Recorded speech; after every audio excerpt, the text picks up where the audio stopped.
Hey guys, welcome back to new video. इस video में हम बात करने वाले हैं हैप्पीएस्ट माइंड के बारे में। हैप्पीएस्ट माइंड की करंट प्राइस की बात करूं तो वो 1088 पर वर्तमान में ट्रेंड कर रहा है। और इसके अब आज के ट्रेडिंग सेशन की बात करूं तो इसने क्लोजिंग दी है 3% से ज़्यादा की गिरावट में। ये एक नेगेटिव पॉइंट है, लेकिन हैप्पीएस्ट माइंड के अंदर हमारी आगे की क्या रणनीति हो सकती है और हैप्पीएस्ट माइंड का शेयर कहां तक भाग सकता है, इन सब के बारे में इसी वीडियो में हम डिस्कशन करने वाले हैं। तो वीडियो को एंड तक जरूर देखिएगा और उससे पहले चैनल पर फर्स्ट टाइम आए हो तो चैनल को सब्सक्राइब कर लो, क्योंकि चैनल आप ही के काम का और आप ही के लिए है। तो चैनल को सब्सक्राइब करके चल सकते हो और वीडियो पसंद आए तो वीडियो को लाइक जरूर करना, क्योंकि हम जेन्युइन कंटेंट के साथ साथ विश्वास भी देते हैं। चलिए आगे बढ़ते हैं और सबसे पहले तो हम देख लेते हैं हैप्पीएस्ट माइंड के अंदर इतना कंसोलिडेट फेसिंग क्यों हो रही है। तो आप सबको पता ही होगा कि इसके पीछे का प्रमुख कारण हमें एसएम लिस्ट है, जिसकी वजह से इतनी ज़्यादा हैप्पीएस्ट माइंड के अंदर कंसोलिडेट फेसिंग हो रही है। लेकिन बेशक हैप्पीएस्ट माइंड के अंदर बहुत जल्द एक रैली देखने को मिलेगी और वो रैली ज़बरदस्त होगी, यानी कि हैप्पीएस्ट माइंड वापस से बाउंस बैक ज़रूर करेगा। पिछले 5 डेज के इसके रिटर्न माइनस के 6.61% के आसपास हमें नज़र आ रहे हैं। और काफ़ी समय से पिछले 1 मंथ से भी बात करूं तो ये काफ़ी ज़्यादा हमें लॉस पे लॉस दिए जा रहा है। कहीं लोगों की entry point all time high ATS है, जिसकी प्राइस थी लगभग 1500 प्लस, और वहां पर कई लोगों ने बाइंग कर रखी है। तो उनकी बात करेंगे इस वीडियो में कि उनको क्या करना चाहिए। दोस्तों, मैं फर्स्ट ऑफ ऑल आपको बोलूँगा, पिछले 1 मंथ में इसके अंदर 17% तक की गिरावट हो चुकी है। तो कहीं ना कहीं इस स्टॉक के अंदर आप अभी री एंट्री ले सकते हो। और अगर आपका बाइंग एवरेज बहुत ऊपर है तो बाइंग एवरेज को एवरेज कर सकते हो। अभी आपके पास सुनहरा मौका है। हैप्पीएस्ट माइंड का शेयर इतना मतलब डिस्काउंटेड प्राइस में बहुत ज़्यादा मिल रहा है, और इतना नीचे बहुत कम टाइम ऐसा होता है जब क्वालिटी स्टॉक इतना ज़्यादा डाउन में मिलता है। हैप्पीएस्ट माइंड के अंदर मैं बात करूँ फुल्ली तो इसने लगभग लगभग 28% तक की हमें गिरावट दे दी है अपने ऑल टाइम हाई से, यानी कि 30% तक हैप्पीएस्ट माइंड का शेयर आपको डिस्काउंटेड प्राइस में अभी मिल रहा है। तो इस डिस्काउंटेड प्राइस का आप आनंद ले सकते हैं, जो कि ऑल टाइम हाई इसका लगभग लगभग जुलाई में था, और जुलाई से लगातार डाउन मूवमेंट पर डाउन मूवमेंट दिए जा रहा है। बेशक इसके अंदर पॉजिटिव न्यूज़ आती है तब तो अपर सर्किट लगता है, लेकिन जब नेगेटिव न्यूज़ इनके इसको घेरने लगती है तो फिर डाउन मूवमेंट पर डाउन मूवमेंट देना स्टार्ट करता है। हैप्पीएस्ट माइंड एक क्वालिटी स्टॉक है, और ये क्वालिटी के साथ साथ आपको काफ़ी अच्छा वर्क करता भी नज़र आ रहा होगा आईटी सेक्टर में।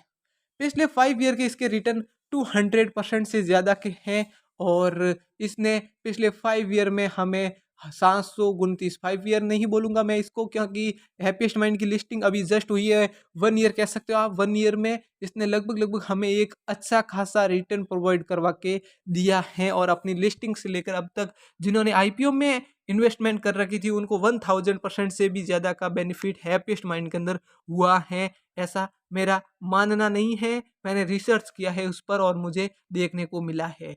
और इसके अंदर बेशक आने वाले समय में ये वापिस से हमें अपने 52 वीक हाई या फिर बोलूँ तो ऑल टाइम हाई की तरफ बढ़ता हुआ नजर आएगा, और वापिस अगेन अपना knew all time high create करता हुआ भी नजर आ सकता है। तो हैप्पीएस्ट माइंड के शेयर पर आप अपनी नज़र रख सकते हैं, और अभी एवरेजिंग करने का सही वक्त है। सबसे पहले बात कर लेते हैं बड़े बड़े ब्रोकर और एक्सपर्ट का क्या मानना है हैप्पीएस्ट माइंड के शेयर को लेकर। तो सबसे पहले मैं आपको इसका रेजिस्टेंस लेवल वगैरह बताना चाहूँगा। फर्स्ट R1 हमें नज़र आ रहा है 1152 का, सेकंड है R2 1180 का, और थर्ड है R3 1207 रुपीज़ का। और इनको अगर ब्रेक करके ऊपर की तरफ जाता है तो ये यहाँ पर काफ़ी समय से मूविंग एवरेज की हिसाब से ट्रेडिंग कर रहा था, तो ऊपर की तरफ जाता है तो फिर एक अचानक हमें अच्छी खासी मतलब रैली देखने को मिलेगी। ऊपर से मेरा मतलब है कि क्लोजिंग ऊपर होनी चाहिए। वहीं स्टॉप लॉस की बात करूँ या फिर स्टॉप जहाँ से सपोर्ट लेवल की बात करूँ, सपोर्ट लेवल कहाँ तक सपोर्ट ले सकता है, तो हैप्पीएस्ट माइंड कहीं न कहीं हमें 1097 रुपीज़ पर फर्स्ट इसका सपोर्ट लेवल बन रहा है।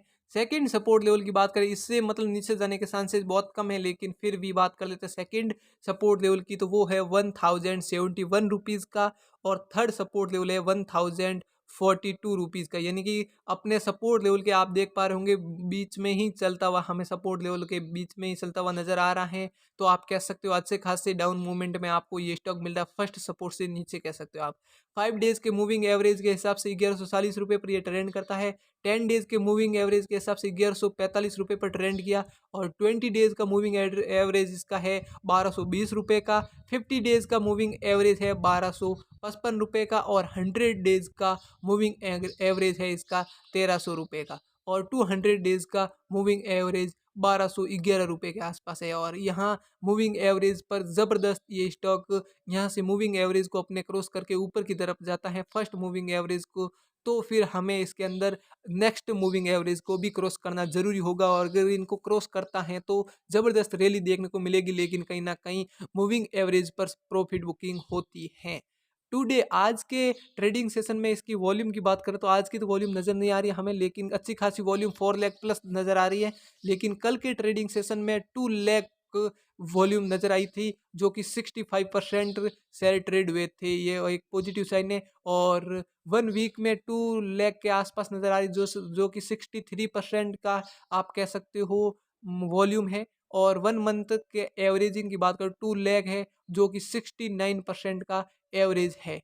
बाइंग के मतलब रिकमेंडेशन की बात करें बड़े बड़े ब्रोकर और एक्सपर्ट की, तो 82 एक्सपर्ट का मानना है बाइंग करनी चाहिए। वहीं 14 एक्सपर्ट इसके अंदर सेलिंग का आपको बता रहे हैं कि आपको सेलिंग करनी चाहिए। और 4 एनालिसिस या फिर मूविंग मतलब परसेंट इस पर ब्रो एक्सपर्ट आप कह सकते हो, एक्सपर्ट हमें टारगेट दे रहे हैं कि इसको होल्ड करना चाहिए। तो मेरा एवरेजिंग मेरे हिसाब से बताऊं तो आपको यहाँ पर एवरेज करना चाहिए, लेकिन आपको एक बार अपनी खुद की रिसर्च ज़रूर कर लीजिए कर लेनी चाहिए, क्योंकि ये स्टॉक मार्केट है और ये मार्केट बहुत ज़्यादा रिस्की है। तो इस मार्केट में हमें इन्वेस्टमेंट करने से पहले अपने फाइनेंशियल एडवाइज़र से कंसल्ट ज़रूर कर लेना चाहिए।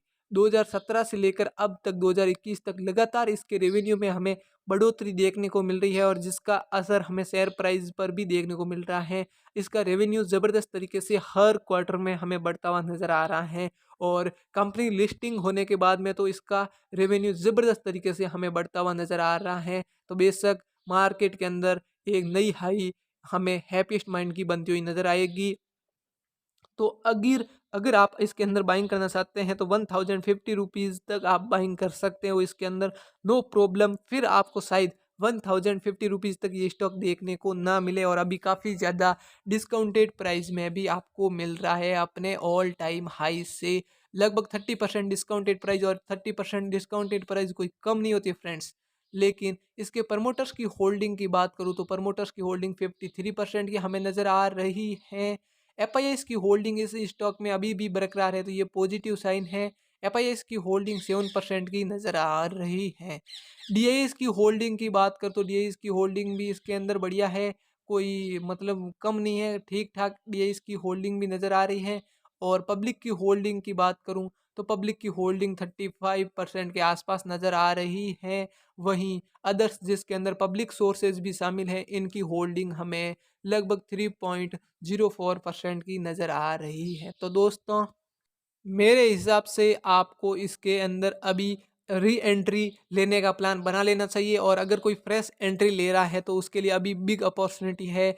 ऐसा मौका बार बार इस मार्केट के अंदर, स्टॉक मार्केट के अंदर हमें नहीं देखने को मिलता है। तो thank you so much, thank you for video पूरा देखने के लिए आपका बहुत बहुत धन्यवाद। मिलते हैं नेक्स्ट वीडियो में, तब तक के लिए happy investing. Thank you for watching this video. Okay, bye bye.